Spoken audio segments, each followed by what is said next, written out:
드디어 토이스토리 시리즈의 네 번째 이야기가 우리 곁에 도착했습니다. 시리즈의 가장 마지막 작품이었던 토이스토리 3가 나온 지 무려 9년 만의 일인데요. 픽사 신화의 문을 화려하게 열어제친 명작 애니메이션. 영화 애니메이션 사상 최초 올리 CG로 만들어진 작품. 그리고 수많은 수상 내역 등 많은 수식어가 이 작품의 가치를 설명해 주겠지만 주인의 눈길을 피해 그들만의 세상을 이어나갔던 장난감 캐릭터들의 판타지 세계를 마음 한켠에 간직하고 있는 많은 팬들이 바로 이 작품의 가치를 가장 잘 설명해 줄 것 같습니다. 무엇보다 인사이드 아웃, 도리를 찾아서 코코까지 연이은 대박을 터뜨리며 최고의 폼을 보여주고 있는 픽사의 현 시점에 나온 작품이라는 것이 가장 큰 기대 포인트일 겁니다. 더군다나 톰 행크스, 팀 알렌 듀오를 필두로 한 원년 성우 멤버들이 모두 복귀하였고 키아누 리브스라는 걸출한 스타가 합류했다는 점도 빠뜨릴 수 없을 거고요.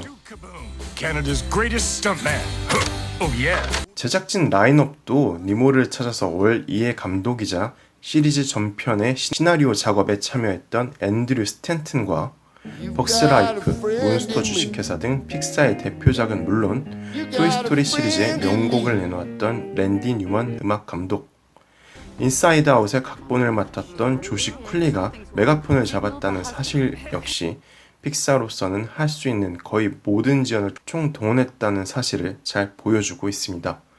우려의 목소리가 없진 않습니다. 팬들의 마음을 훔친 최고의 엔딩으로 마무리된 이 명작 트릴로지를 굳이 재탕해야 하냐는 의견이 바로 그것인데요.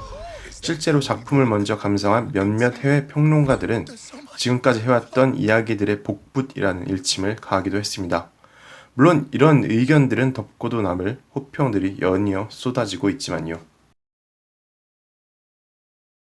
신작의 이야기는 이렇습니다. 앤디와 눈물의 작별을 구한 우디와 친구들은 유치원 입학을 앞둔 보니를 새 주인으로 맞이합니다. 새로운 환경에 적응하는 것이 서툰 보니는 유치원으로 향하는 것이 부담스럽고 이에 주인의 행복이 곧 나의 행복인 우디는 몰래 보니의 가방에 숨어 유치원에 동행하죠. 여기서 보니는 우디의 도움을 받아 포키라는 포크를 재활용한 수제 장난감을 완성시킵니다. 의지할 곳 하나 없는 낯선 환경에서 손수 만들어낸 포키는 보니의 최애 장난감이 되었습니다. 이에 우디 역시 보니를 위해 포키를 챙기는 것이 주 임무가 되어버리는데요. 앞불사 포키는 자신은 본래 한 번 쓰여져 쓰레기통에 버려질 운명이었다며 장난감이 되기를 거부하고 탈출을 감행합니다. 당연히 우디에게 포키를 데려오기 위한 모험이 다시 한번 시작되고 오랜만에 재회한 전 여친 보핍을 비롯하여 개비개비, 듀크 카붐 등을 만나며 모험을 이어가게 되죠.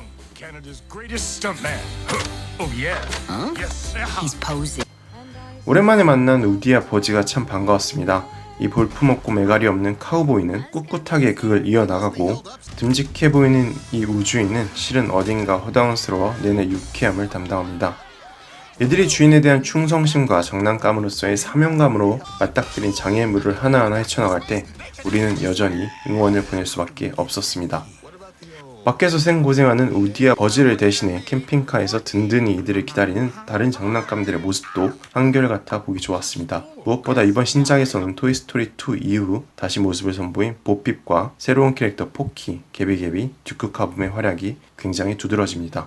이상한 운명론만 외고 다니는 포키는 모험의 원인을 제공하고 개비개비는 중반쯤 쏠쏠한 서스펜스를, 카붐은 버즈 뺨치는 허당미를 장착했지만 사건을 해결하는 데 아주 중요한 열쇠가 됩니다.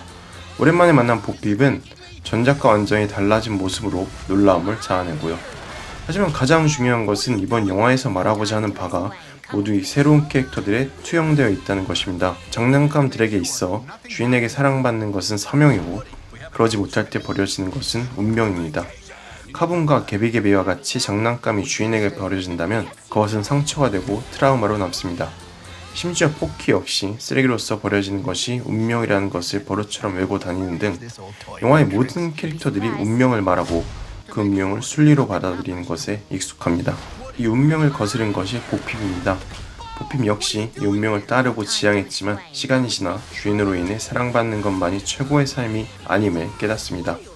운명을 외는 이들은 철저히 순리에 따르고 수동적이고 보핍만은 유일하게 능동적이고 자신의 삶을 개척해 나간 캐릭터입니다. 이런 보핍을 만나 오디는 변화하고 보핍과 오디의 모험은 다른 장난감들을 변화시킵니다.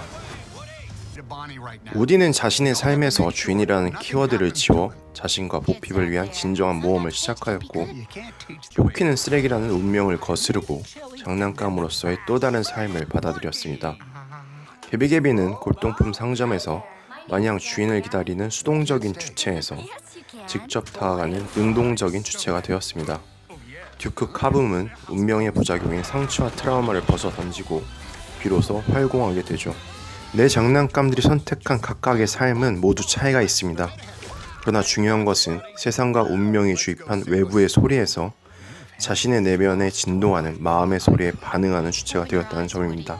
재밌는 것은 우디의 오랜 친구인 버즈 또한 내장된 오디오 소리에 자신의 행동을 결정하는 패턴을 가지고 있었지만, 영화 말미에 가서는 자신이 원하는 답을 얻을 때까지 오디오 스위치를 누르는 기이한 패턴을 보였다는 것입니다. 자신의 행동을 결정하는데 내장된 오디오 소리에만 의존하는 것은 분명 수동적인 행동 양식입니다. 하지만 자신이 원하는 답을 얻을 때까지 계속해서 스위치를 누르는 버즈의 모습은 마냥 수동적으로 보이지 않습니다. 그것은 버즈의 고뇌이고, 버즈 자신도 오디오에서 비롯된 가짜 마음의 소리가 아닌 자신의 내면에 울리는 진정한 마음의 소리에 귀를 기울이는데 한 걸음 나아간 주체가 되었다는 것입니다.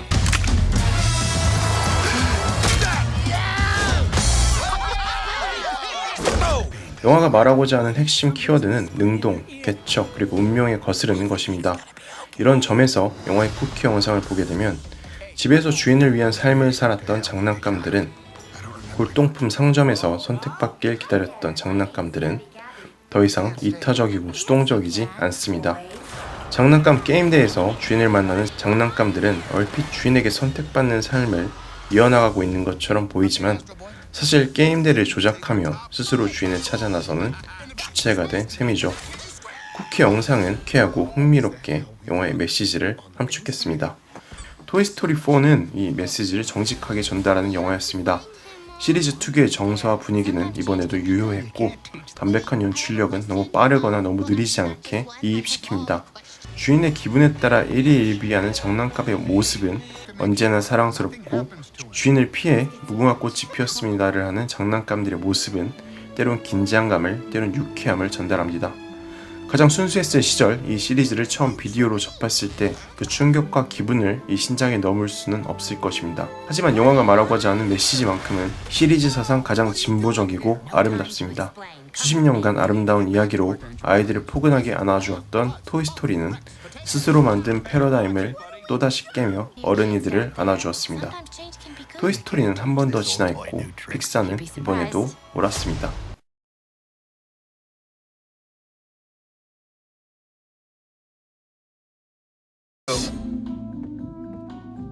Oh, where did you two come from? Well, we're not doing that.